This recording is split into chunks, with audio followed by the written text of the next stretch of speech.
everyone, I am iamxeracon here, and talking about a certain, this is partially to celebrate no, the 30th anniversary of a special franchise which I love, and also to talk about similarities between two separate franchises, although one was inspired by the other. I noticed more similarities than what was initially believed, or at least what was most commonly known about. And those franchises are Alien and Metroid. Metroid being the one receiving the 30th anniversary this year, and we haven't really gotten a proper 30th anniversary game. So I'm going to be celebrating Metroid since no one that we know of seems to be treating it properly. But yeah, so Alien and Metroid. This is Zero Mission, but it's pretty much a remake of the first one. That's why I have this one with this one. But yes, a lot. So you may already know that Metroid was sort of inspired by the movie Alien, and if you're not really familiar with Alien, or how it was, or how it affected Metroid, then don't worry, I'll explain that. But if you already know some of this stuff already, then that's great. I'm still going to be covering pretty much all the bases of what I know from each of them and how they sort of correspond together, how Metroid elements of Alien can be found in the four, I guess you could say, main Metroid games. Those being Metroid, the original Metroid / Zero Mission. Also, Metroid 2, Return of Samus or Samus. Fusion. No, 3 is Super Metroid, and 4 being Fusion, and how you can find the elements of them being corresponding to each other. Like I said, at least for Metroid and Alien, there are pretty much common facts that you know about that, or may know about. But then I'm going to be talking about more about other facts that you might know, or you might not know, or you may not know. So yeah, and I'll just begin right now. So, I guess you could say the first thing is that in Alien, there's a pretty much unkillable creature or life form, the alien, the xenomorph, and then in Metroid you have, the Metroids. I can't remember what the plural form for Metroid is, but I'm guessing it's Metroid. So you both have sort of seemingly unkillable creatures from each of them, and they pretty much just kill everything. I mean, they have different ways of doing it. The Xenomorph has more ways of killing something than the Metroid. Metroid pretty much just drains the life force out of someone. Both are actually susceptible to cold temperatures. In the Alien franchise, at least for I think the first couple, maybe even the third movie, maybe even the fourth.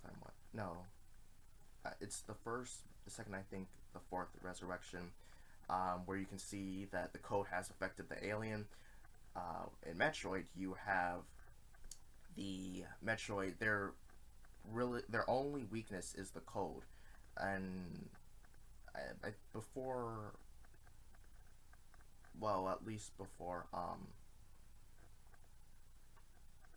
or at least in the original game, that was the only way you could actually begin to fight them. Is any of your weapons could not work against them. You had to freeze them first. Of course, I think after they reach their larval stage, which is the popular form, the most common form that most people know about the Metroid, is that was the only one that could be that was the only weakness it had. Then once it reached its newer forms, then missiles could work on them, as seen in Metroid 2. But prior to that, you could only freeze it in order to damage it.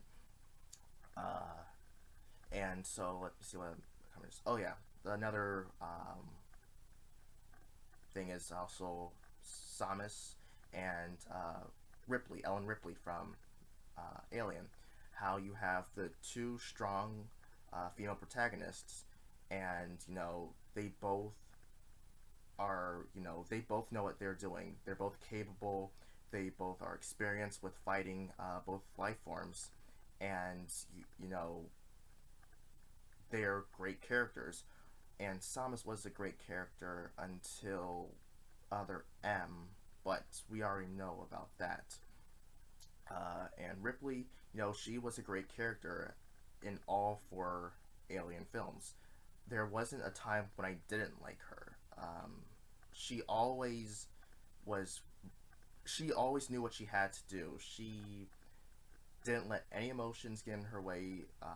She wasn't going to let anyone just influence her. She knew what she had to do in order to get things done, which was great. Which also, like I said, is how they sort of how that was inspired to create Samus. Um, and then also the director Ridley Scott, uh, the character Ridley from Metroid, who's pretty much Samus's mortal enemy. That's where the name came from. Let me see what their similarities were there from the first game. You could. I don't think there were too many other similarities in the first game that I can think of at the moment. If you know of any similarities, let me know in the comments. And then I guess you could say, skipping forward to Aliens and Metroid 2, I think one of the biggest things is the fact that there, even though in the first game there was more than one Metroid, this time in Metroid 2, there are numerous Metroids, and in Aliens, there's more than one alien. So that's something you should think about, and how there's the Queen alien in Aliens, and there's the Queen Metroid in Alien. And no, wait. No, I'm right. I'm sorry. I was thinking about Alien 3.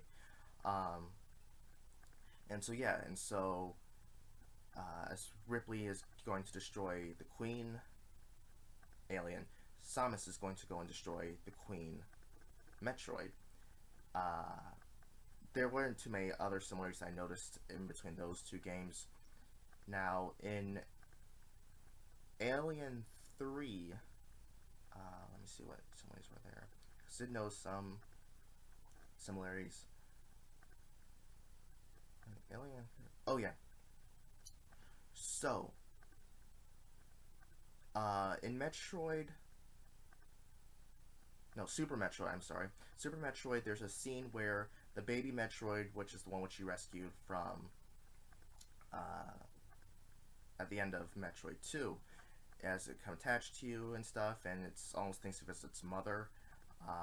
Later on in the game, it attacks you and is pretty much killing you, and there's nothing you can do to stop it. However, at the last moment, it stops and then moves away. In Alien 3, there's a scene where the alien that was on the ship and is now attacking everyone on the prisoner planet. It kills one person, it sees Ripley, but then it moves away because it is carrying the alien inside of it. And that is a twofold thing which you can take from here. One, the fact that the alien did not kill Ripley, just as the baby Metroid did not kill Samus, and the fact that because of the alien inside of Ripley is sort of its baby, and therefore it's almost like Ripley is its mother, even though it's more so just a carrier. Ripley's just a host for the baby, just like anyone who's been attacked by a facehugger. Then you could also then that's also the same thing as how the baby Metroid thought of Samus as its mother. And then also for another thing, the alien species have different forms, just like the Metroid have different forms. There's more than just one stage of a Metroid. There are also different stages of the xenomorphs. How you have the face huggers, the initial state, then you have the larval forms that or I think they're just commonly known as the chest bursts. Then you have the adult form. Sort of like with the Metroid, you have the larval form, you have, I can't remember what the next stage is, but you have multiple forms. You have Zeta, Gamma, and Omega Metroid species, apart from the Queen, of course, but I'm not sure what the order is. Um, yeah, that's what I took from that. Now, Metroid 4 Fusion and Alien Resurrection was the one which I found very interesting. The fact that in Alien Resurrection, it's later in the future, I believe. Ripley's already dead because she sacrificed herself at the end of Alien 3. However, she was cloned, and this time, however, she has alien DNA implanted within her, sort of to treat her like a queen almost. In Metroid Fusion, Samus was attacked the the X, which was a life form, which was going to kill her. However, the Federation, Space Federation, in order to save her, they had to implant Metroid DNA into her in order to save her. So you have Ripley, although she's a clone, Ripley with the alien DNA, and you have Samus with the Metroid DNA. And that was something that was, which I thought was very interesting. Also, another aspect that I thought about too, although this was really only shown in Fusion, was the fact that you have Samus's AI companion, whom she named Adam, after her commanding officer, Adam Malkovich. And this might be a stretch, but I almost thought of it comparable to the androids from Alien, how you have that sort of AI thing going on. You have the AI that accompanies Samus on her mission, and you have the androids who have their own missions going on. And yeah, that's pretty much it. Like I said, maybe you knew about some of these things, maybe you didn't. Maybe there's something which you can tell me that I forgot or didn't know about. Overall, I am a big fan of both of these series, and I'm just happy that, I was happy that this was turning 30 this year, but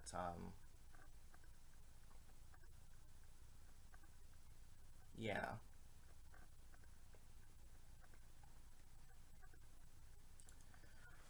Well, that's all for today, everyone. Until next time, I am Xeracon, signing off.